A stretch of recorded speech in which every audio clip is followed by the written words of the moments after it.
The impact of this was primarily on the coastal region of the part of Richmond we call Point Richmond. What people reported were the smells of petroleum, gasoline.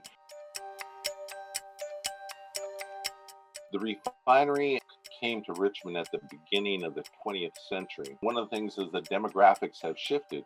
So Richmond was a predominantly Euro-American community until the 1980s, and then it was an African-American majority.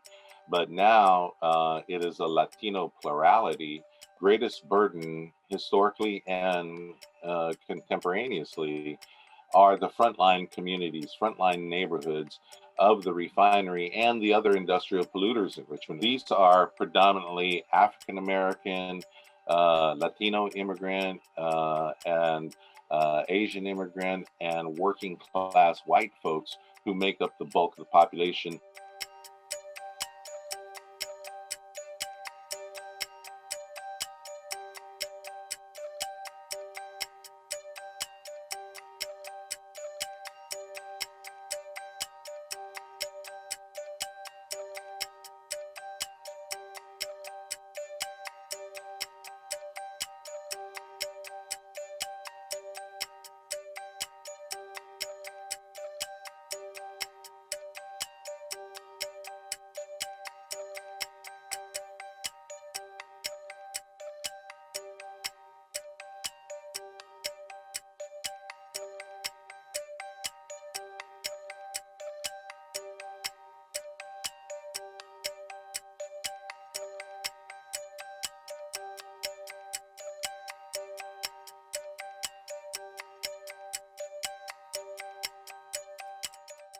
What we saw was intense organizing, and several existing coalitions developed out of that.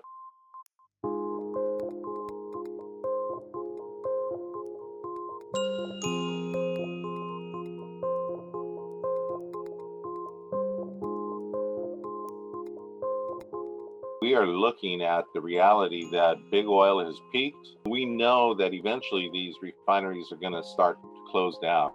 The question is when and on what terms.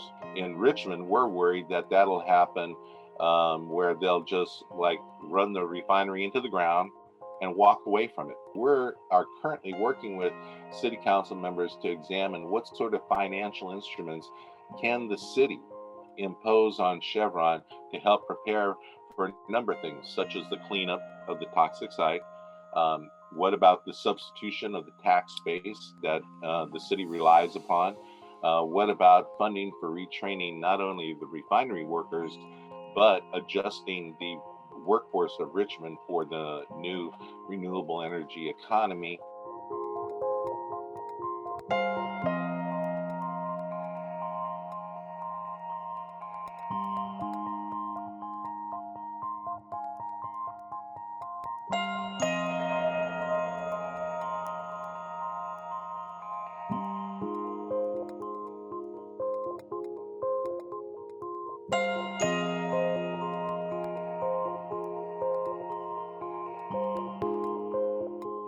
It's time for us to seriously start to consider ways that we can protect ourselves from the current pollution that is excessive, and at the same time look at ways how we can transition our economy to a greener, more renewable economy.